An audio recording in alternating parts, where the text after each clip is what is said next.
बहुत से लोग अपने ही ऊपर गलत भविष्यवाणी करते हैं बीमारी के बारे में, समस्याओं के बारे में।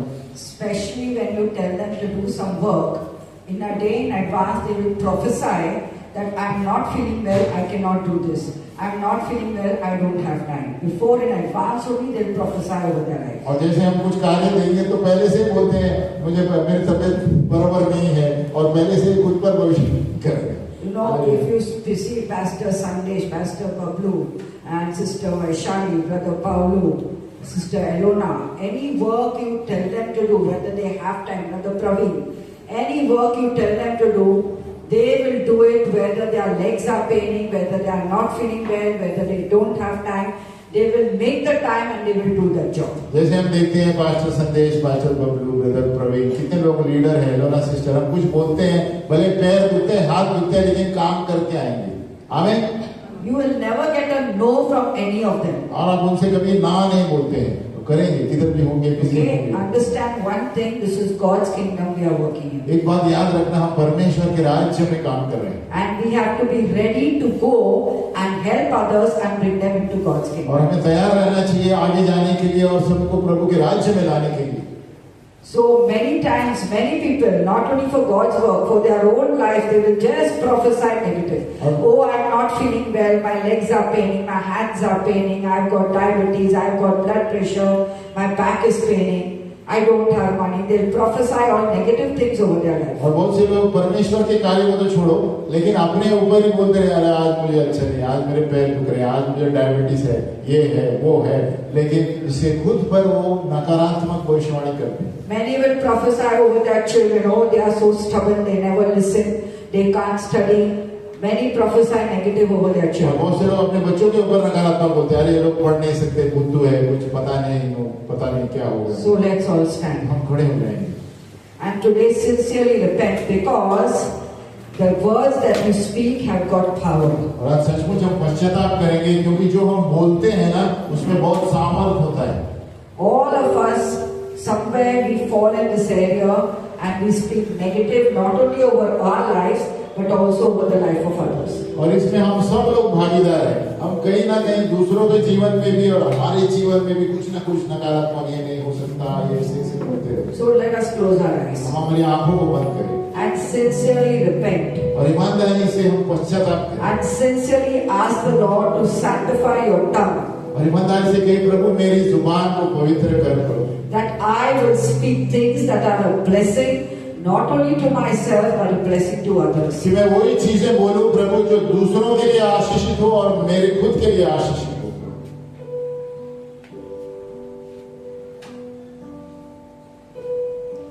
Many of you all have come and told me that I can't remember. When I'm praying, I can't remember. I forget what I'm reading. बहुत से लोग हमें आके बताते हैं सिस्टर को कि मैं जब मैं प्रार्थना करता हूँ मुझे नहीं याद रहता है, कुछ मनन नहीं होता है मैं जब पढ़ता हूँ। Yet these people, they will come to church without bringing a notebook to write down what has been taught. If you can't remember, you have to bring a notebook to write down. Don't just come to sit here. You come here to learn the word of God. और वही लोग जब कलीसिया में आते हैं notebook लेकर नहीं आते हैं, फिर आपको कैसे याद रहेगा? और परमेश्वर का वचन लिखिए तभी आपको याद रहेगा। Please bring a notebook. If you are sincere with the Lord, you want to grow, bring your notebook and come and write down. तो आप सचमुच भूखे हैं प्रभु के, तो आप नोटबुक लेकर आइए बाइबल के साथ और लिखिए जो आपको यहाँ सिखाया जाता है। And during the week, open those notes and read those notes. और हफ्ते में आप उस नोट को पढ़िए कि क्या सिखाया जाता है रविवार को। None of us over here in this place are so intelligent that we can remember everything that was taught. हम में से यहाँ पर इतने कोई बुद्धिमान नहीं है कि हम सब लोग मनन में यहाँ मन में रख सकते हैं पढ़ाई हुई चीज। Because especially it's concerning God's word, if you don't write down, Satan is waiting to rob that word from your mind. खास करके जो परमेश्वर का वचन रहता है, शैतान तैयार रहता है चुराने के लिए, ताकि आप उस वचन को याद नहीं रखें। You may remember, have a very good memory, but when it comes to God's word, if you don't write down, Satan will wait to rob that word from you. आपकी याददाश्त बहुत अच्छी होगी, लेकिन जहाँ पर परमेश्वर का वचन से ताल्लुक आता है, शैतान चुराता है वचन को। So today, sincerely repent. तो आज ईमानदारी से पश्चाताप करें। Each one pray for yourself. हर एक व्यक्ति अपने आप के लिए प्रार्थना करे And say, Lord, forgive me for all the negative words I've uttered and prophesied over my own life. और कहो कि प्रभु मैं पश्चाताप करता हूँ कि जो भी नकारात्मक शब्द मैंने अपने ऊपर ही बोले हैं और अपने जीवन के ऊपर बोले। Especially those who are continuously complaining that they are sick or their body is paining. खास करके वो लोग जो कहते हैं मैं बीमार हूँ और मेरे बदन में दर्द हो रहा है। Because by confessing that you are not believing that Jesus has delivered you from your pain, from your sickness. क्योंकि ये घोषणा नकारात्मक करने से आप क्या करते हैं कि यीशु को बोल रहे हैं कि आपने मुझे चंगाई नहीं दी। You are speaking contrary to what you are believing. आप उलट फेर में बोल रहे हैं जब जो आप विश्वास गलत। Because the word of God says, by the stripes of Jesus I am healed. God's word says that it is said and done because God's word doesn't lie. क्योंकि प्रभु का वचन बोलता है कि उसके घावों के द्वारा मैं चंगा हो चुका हूँ। अगर जो प्रभु का वचन ये बोलता है तो वो हो चुका है। Please be careful of your words. तो हमारे शब्दों पर हम सावधान रहें। If you say you are feeling sick, you will continue feeling sick, no matter how much somebody prays for you, because you have prophesied that sickness over your own life. अगर जो आप अपने ऊपर बोलते हैं मैं बीमार हूँ तो आप खुद को घोषित कर रहे हैं अपने बीमारी के लिए। But even if you are feeling sick, if your legs are paining, hands are paining, and you say, by the stripes of Jesus I am healed, by the stripes of Jesus I am healed, that is what you have to prophesy over your life. अगर जो आप बोले दर्द हो रहा है, हाथ पैर शरीर दर्द हो रहा है, लेकिन आप बोलेंगे प्रभु यीशु के कोड़े खाने से मैं चंगा हो चुका हूँ, तो वो हमें भविष्यवाणी करना है।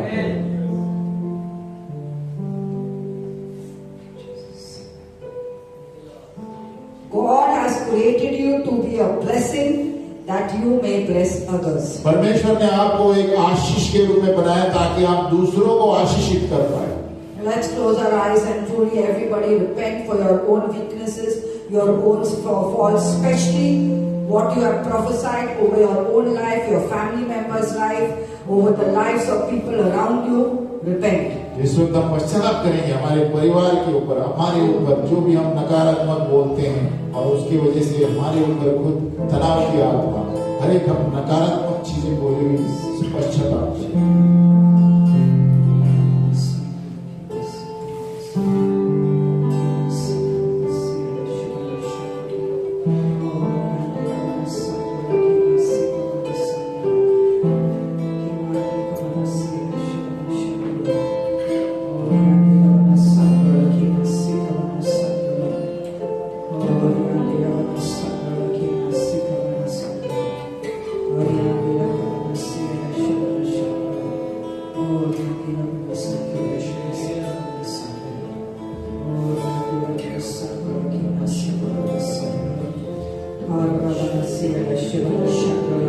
Lord, let the living waters flow in this place, Lord God, and heal every tongue, Lord God.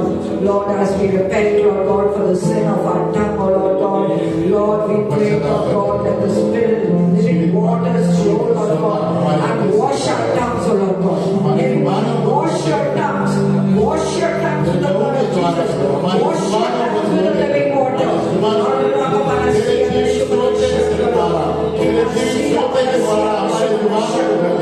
Come on, everybody, by faith, wash your tongues with the blood of Jesus. Wash your tongues, and the spirit of lies will be broken over your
their negative words, come out and they will pray for you. और जिस किसी को अपने नकारात्मक शब्द से छुटकारा चाहिए, आप प्रार्थना करेंगे, आप आगे आ सकते हैं।